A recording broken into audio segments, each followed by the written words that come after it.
ሜኢን አሻም ዞጊያ ሱሪ አቻሊ ዝልማሞ ቻሌ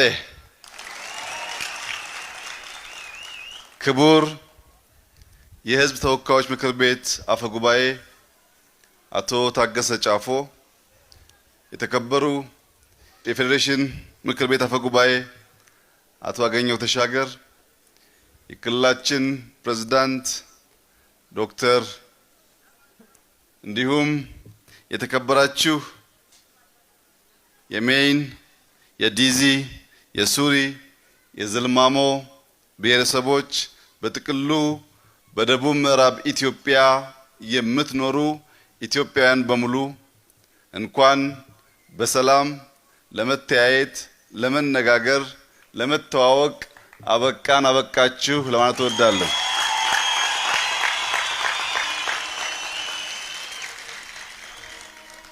ደቡብ ምዕራብ ኢትዮጵያ በአዲሱ አደረጃጀት ዞን ሆኖ ከመደራጀቱ በፊት በተለይ ማጂ በጣም ስመገናናና ታዋቂ አካባቢ ነበር።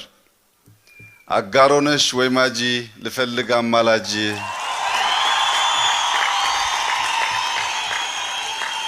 ብሎ አርቲስት ነዋይ ደበበ ካስተዋወቀ ጊዜ ጀምሮ አጋሮና ማጂ በሽምግልና እንደተፈላለጉ ይኸው እስከዛሬ ድረስ አሉ ማለት ነው።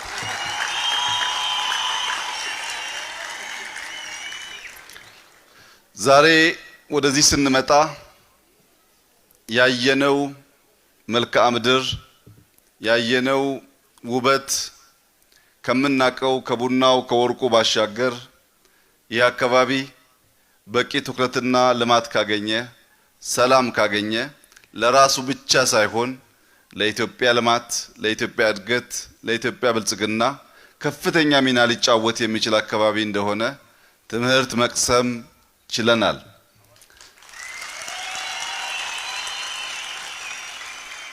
የመጣንበት ዋነኛ ዓላማ በምዕራብ ኦሞ ዞን በተለይም ከደቡብ ሱዳን ጋር አልፎ አልፎ በሚያጋጥም ግጭት ከብቶች የመወሰድ የመዘረፍ አደጋ ያጋጥማል የሚል ክስ በቅርቡ ከቀረበ በኋላ በሕዝብ ውይይትም ሀሳቡ ተነስቶ ከደቡብ ሱዳን አመራሮች ጋር የዛሬ 4-5 ቀን ተገናኝተን በዚህ ጉዳይ ውይይት አድርገናል። የጋራ ኮሚቴም አቋቁመናል። ግን በሪፖርት ብቻ ከመስማት በአካል ማየት እናንተን ማየት ስለሚሻል ለጉዳዩም ትኩረት መስጠት እንደሆነ የደቡብ ሱዳን መንግስትና ሕዝብ ስለሚገነዘብ ዛሬ ወደዚህ የመጣ ነው። የተወያየንበት እና የጋራ ኮሚቴ ያቋቋምንበት የሰላም ጉዳይ ይበልጥ የጸና እንዲሆን ያለንን ቅርበትና ትኩረት ለማሳየት ጭምር ነው።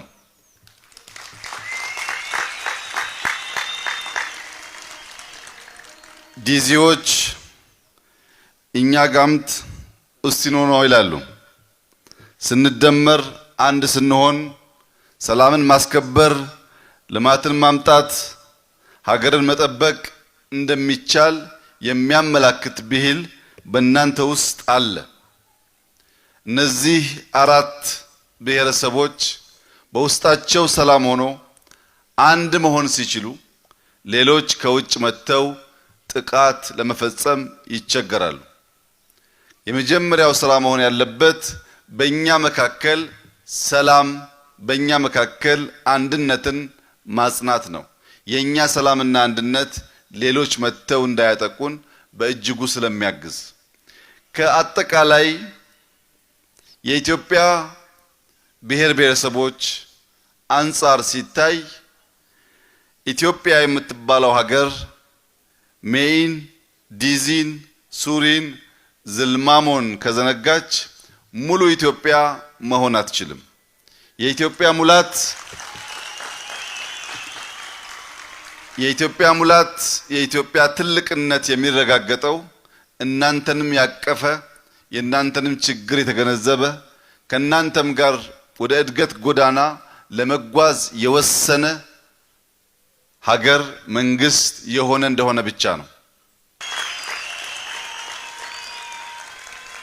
ኢትዮጵያ እናንተን ይዛ ድንበሯን አስከብራ ልማቷን ለማስቀጠል ያላችሁበትን ሁኔታ ማየት፣ በቅርበት ችግሮቻችሁን መገንዘብ እና ለመፍታት የሚያስችል መንገድ መከተል እጅግ አስፈላጊ ስለሆነ እኔ ብቻ ሳልሆን የሁለቱ ምክር ቤት አፈጉባኤዎችም ከኔ ጋር የልኡካን ቡድን ወደዚህ ስፍራ መጥቶ የእናንተን ሰላም ወዳድነት፣ ለምለም ሀገር የያዛችሁ ድንበር ጠባቂ ህዝቦች የኢትዮጵያ ጨውና ጌጦች መሆናችሁን ለማየት እድል ስላገኘን የተሰማኝን ኩራትና ክብር በታላቅ ትህትና ልገልጽላችሁ እወዳለሁ።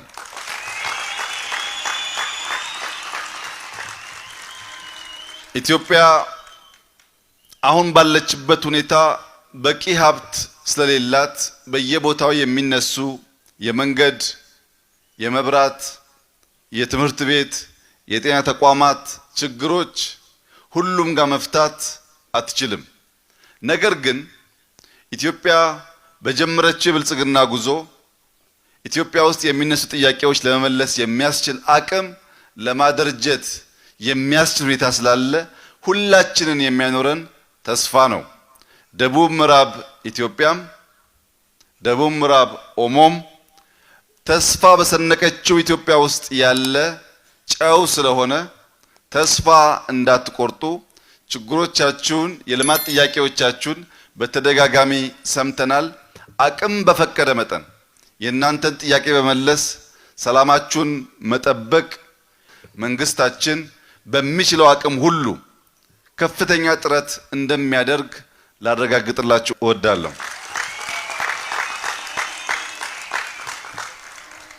ዛሬ ለማየት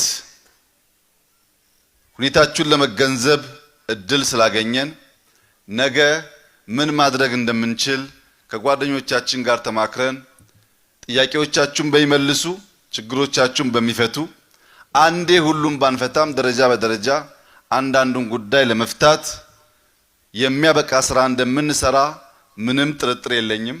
ዛሬ ቀዳማዊት እመቤት ከኔ ጋር ለመምጣት ፍላጎት ነበራቸው። መጨረሻ ሰዓት ላይ በገጠማቸው አስቸኳይ ሁኔታ ሊመጡ አልቻሉም። ግን ለዚህ አካባቢ ህዝብ አንድ ትምህርት ቤት እንደማሰራ ንገርልኝ ስላሉ ትምህርት ቤቱ ከተሰራ በኋላ መጥተው እሳቸውም እንደሚያዩአችሁ ቃል ስለገቡ ይህንን መልእክት አድርስ ተብዬ ነው።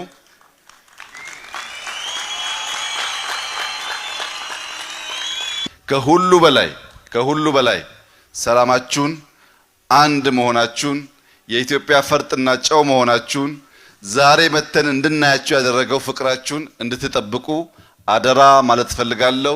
ሰላም ካለ ብልጽግና ኢትዮጵያን ይቀይራል። የጀመርነው የብልጽግና ጉዞ ምንም እንኳን ከግራ ከቀኝ በርካታ ፈተናዎች የገጠሙት ቢሆንም የኢትዮጵያን ብልጽግና የማረጋገጡ ስራ ካለምንም ጥርጥር ይከወናል። ኢትዮጵያ ታላቅ ሀገር ናት። የብዙ ኩሩ ህዝቦች፣ ባህሎች፣ ቋንቋዎች፣ እምነቶች ጥርቅም ሀብታም ሀገር ናት። ሀብቷን መመንዘር ጀምራለች። የተመነዘረው ሀብት እዚህ ያልደረሰው እስካሁን ባንክ ስላልከፈትን ነው። ይደርሳል። አይዟችሁ።